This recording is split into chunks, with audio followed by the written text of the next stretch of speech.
Hi, welcome to Strategy, Leadership, and Impact with your host, Blake Repine.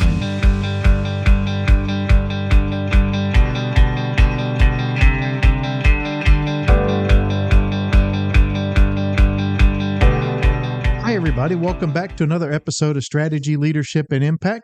This one's going to be part 2 of 2, where I talk about burnout. But a couple quick announcements. The audio version of the Leadership Path has been approved through the quality control processes with Findaway Voices, and it's slowly starting to populate across the retail sites. It's about 38, different retail and library sites that it's going to be available on. I'm not going to say which ones it's on just yet because it's going to take another 2 to 3 weeks before it's fully out there. So I'm hoping by the middle or so of June that it's fully populated across all the retail sites. And then I'll definitely let you know, and you can go online and either check it out or buy it, whatever platform you listen on, and be able to listen to that book. Have a couple really good interviews coming up soon. Just trying to get them scheduled in. It's a bit difficult sometimes when you have very successful, very busy people trying to find their availability and line it up with my availability so that we can actually have a good conversation and bring you a great interview and get different people's perspectives. So you're not just listening to my perspective all the time. Anyway, without any further ado, avoiding burnout, but also being able to address burnout, whether you are experiencing it now or you think you might in one day in the future, being able to do things so you can avoid burnout, but also in case you are experiencing burnout, give you some tips and hints so that you can bring yourself out of burnout and recover from it. Avoiding burnout or being able to, overcome burnout requires a really proactive approach to managing your stress and maintaining that healthy work-life balance. And just going to give you a few strategies. I think I have about 10 strategies, different things you can use to focus on in order to avoid burnout or recover from burnout. And the first one is set realistic goals and expectations. So you need to be mindful of setting achievable and realistic expectations for yourself. And this just isn't around goals and using SMART to address your goals, but also realistic expectations, unrealistic expectations that can really lead to that constant stress and pressure. And sometimes we do put unrealistic expectations on ourselves. So try to look at it either from an outsider's perspective or just try from a different perspective and say, are these expectations realistic of myself, whether it be your time, your output, whatever it might be? And if they're not, adjust your own expectations. So sometimes we do get in our head and we set expectations that are far too high for us to actually be able to address. Number 2, prioritize self-care. And of course, I've done an episode on this and why you got to put yourself first and looking after yourself. But your physical and mental well-being is essential to preventing burnout. And if you prioritize self-care activities such as exercise, proper nutrition, what we put in our body is what we get out. That's thoughts, that's food, that's everything else. Regular sleep, relaxation techniques, valuing your own health and ensuring you're in the best state to tackle your work responsibilities and also your personal responsibilities. It'll actually make you feel like you're more in control and less susceptible to burnout whenever you're prioritizing your physical and mental health over everything else. Establish boundaries. So this is number 3, establish boundaries. Set clear boundaries between work and your personal life. Avoid that overworking and you need to make time for your hobbies, socializing if you enjoy that, spending time with your loved ones, whether it's a partner, kids, friends, things like that. Learn to say no when necessary to avoid taking on too many responsibilities. And I talked about this in part 1, being able to say no. It is a skill. I guess it's easier said than done. But we do need to make sure we're saying no to some commitments. And whenever you do, sometimes give a reason why. Look, I don't have the capacity right now, maybe in another time, whatever it is, but learn to say no. Number 4, take regular breaks.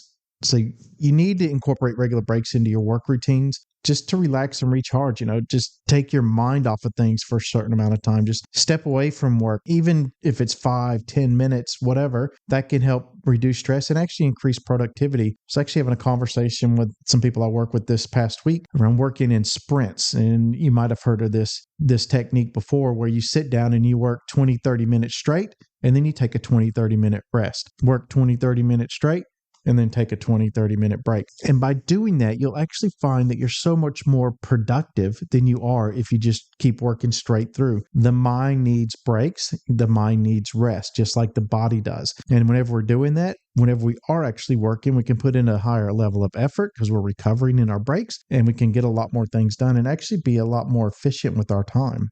And then number 5, if you have the ability, delegate tasks. Learning to delegate tasks and responsibilities when possible is an art in itself sometimes, but don't be afraid to ask for help or support when you need it. And sharing the workload can prevent you from overworking yourself and reduce the risk of burnout. Delegating tasks sometimes is very difficult for people. It's hard to determine what tasks do I need to delegate, how can I delegate, and who do I delegate to? There has to be somebody there for you to be able to delegate to, first of all. And then when there is, what do you actually delegate? And I heard someone one time, it was on a podcast, I think, or I read it in a book. They said, look at how many levels down you can delegate a task to, and then go one more level from where it feels to where it feels uncomfortable, then go one more level below that. And that's how you know you're delegating to the proper level. And that can be incredibly difficult to get comfortable with, and it's going to take a lot of time, but it also shows a lot of trust in those that you work with and the people you're delegating to, that you're delegating tasks for them to do that you would normally do yourself. Now, it's not delegating all your work. Sometimes I start with delegation and say, well, who's actually the person that's best placed to take on this task? And it could be someone with the proper skills, maybe better skills than I have in that area, and that's why I might delegate it to them. And then sometimes I look at tasks that I do and say, is there a way I can delegate this to someone else to give them a challenge or to allow them the ability to develop further? And that's how I delegate tasks. So whatever approach you take, just get used to it, get comfortable with delegating, taking that load off yourself. Number 6, practice stress management techniques. You have to develop healthy coping mechanisms for stress, and that may include techniques such as deep breathing exercise, meditation, mindfulness, journaling, or engaging in activities that just help you relax and unwind, disconnecting from your work or your responsibilities once your responsibilities have been addressed, using these. And one of the deep breathing exercises, for example, is something called 4 square breathing, and you can find this as something hits you and you really feel your emotions start to rise up. Just pause for a second. And what you want to do is you breathe in for 4 seconds, and then you hold it in for 4 seconds. Then you breathe out for 4 seconds and hold that for 4 seconds. Breathe in for 4 seconds, hold that for 4 seconds, breathe out for 4 seconds, hold that for 4 seconds. 4 square breathing. So we're making a box there. 4 in, hold for 4, 4 out, hold for 4. And whenever you do that, you'll actually find that anxiety will kind of start to dissipate and your heart rate will slow down a little bit. Just do that a number of times until you feel like you've reached a level where you can re-engage. But mindfulness, meditation, journaling, whatever it is, get those things out of your system, just those stress management techniques. I like to work out for stress management. It's just as much for our mental health as it is for our physical health. But whatever it does relax you and help you unwind or disengage, find it and do it, and actually make it a priority when you do it. Number 7, maintain a supportive network. So surrounding yourself with a supportive network, whether it be family, friends, colleagues who understand and value your well-being, is crucial. These people have to have your best interests at heart. And by seeking their support and discussing your feelings openly when experiencing stress or burnout, you're not only relieving your own burden, but also fostering a sense of community and understanding. And this can make you feel less alone in your struggle and more supported in your journey to avoid burnout. It has to be people that do have your best interests at heart. It has to be people that'll tell you, say no to this. That'll encourage you not to do things whenever you don't need to be doing things. That will actually take on board what you're telling them, and they can assist you. They can help you find that time that you need to disengage. They can potentially give you advice if it's advice you're seeking, but sometimes it's just having that sympathetic ear there to listen, or empathetic ear there to listen and not pass judgment, so that you can just get things off your chest. But number 8, regularly disconnect. So consciously disconnecting from work-related activities, especially during your personal time, is incredibly important. Just like we talked about earlier, setting those boundaries, saying no. Don't check your emails outside of work time or your work emails outside of work time. Don't respond to work-related messages during non-work hours. This includes your evenings and your weekends. Whenever it is your time, it is your time. And it is okay to disconnect and not be involved with work 24/7. With technology, and we all have apps on our phones and we carry them around with us all the time, the temptation is there to do that. But if you have a good boss who is a leader, they're not going to get upset because you didn't check your emails. If you're in an environment to where your work expects you to check your emails 24/7, no matter where you are, what you're doing, I'd really question your place of work. If you're a business owner, you might not have that ability to be able to do that. But if you're an employee, you definitely have that ability to do that. And even here in Australia, they're actually making it more of they're legislating some laws around this, the right to disconnect. That staff, they have the right to disconnect. They come and they work for you for a certain amount of time during the day, in the week, or the month, and they have a right to disconnect when they're not there. There's no such thing as a social media emergency when it comes to work. And if it is an emergency, they're not going to email you about it anyway. They're probably going to call you. And the emergencies, things that are true emergencies that happen in regular businesses are incredibly rare. So again, don't be afraid to disconnect. Number 9, engage in activities you enjoy. This kind of goes back to the stress management techniques. Make time for activities that bring you joy and fulfillment outside of work, whether it's volunteering, just going for a hike, whatever your hobbies or personal interests are, or it could be participating in some sort of creative outlet. It can help balance those work demands and prevent burnout. It's doing other activities not related to your work, so you don't feel like you're doing the same thing over and over again, day after day, that doesn't bring you pleasure and joy and fulfillment. I do hope you have a job that brings you fulfillment and pleasure and all those things that makes you feel good about what you do, but not all jobs are like that. And some jobs, they only give that to a certain amount. But find those things that can actually help you. It's not disengage, but help you find that balance, but bring you fulfillment outside of work and bring you joy, that sense of satisfaction. And when you find like you're not getting that sense of satisfaction, that's when you really need to look and say, why am I not? And try to find things that do.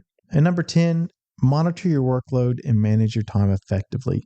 You really need to be mindful of and manage your time effectively, prioritizing tasks, break them down into manageable chunks, and create a schedule that allows for breaks and relaxation. Like I mentioned before, look at working in those sprints. So you're actually getting a lot of things done in 20 to 30 minutes, and then you're resting 20 to 30 minutes. It's also important that you regularly review and adjust your schedule and your workload based on your energy levels and your priorities. So I find that in the afternoon, usually around between 3 and 4 o'clock, is the time during the day when I have the least amount of energy. Sometimes it's a little bit longer. Sometimes it can start earlier but end earlier. Sometimes it may start later, but typically around that 3 o'clock in the afternoon, that's when I find that my energy levels are at the lowest. So I actually plan things around, or plan my schedule around things where during that time, I'm not going to be doing things that require a lot of energy or a lot of alertness. But outside of that time, that's whenever I do. I know my highest energy levels are usually around mid-morning. So my more important tasks, that's when I want to do those. If you're doing that, you can actually ensure that you're not overloading yourself and you're making time for activities that are important to you when you have the most energy.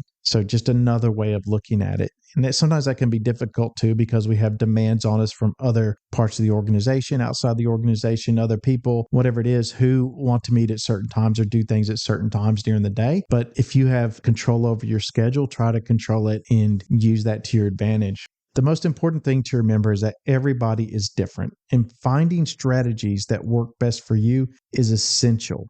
If you continue to struggle with burnout despite implementing all these strategies, consider seeking support from a mental health professional, whether that's through your EAP, your GP, or some other program. You need to go see that person who can provide personalized guidance and potentially a higher level of advice and skills to be able to help you get through that. Just remember, it's okay not to get it right the first time when you're trying to address these things. Be patient with yourself. Keep trying different strategies until you find what works best for you. You can perfect that and avoid or reduce the amount of stress that you're experiencing. What are your thoughts on this? Please let me know. Again, I'm really curious all the time to get feedback, and I have gotten some great feedback from this podcast, and it helps me develop my own perceptions and skills as well. If you do have some comments or there's something you'd like for me to speak about, feel free to reach out to me at blakerepine@gmail.com. Connect with me on LinkedIn, message me through there. I've gotten a lot of messages through LinkedIn lately, so just search my name, Blake Repine. Be more than happy to connect with you and have a chat. Anyway, take care of yourself, and we'll talk again soon.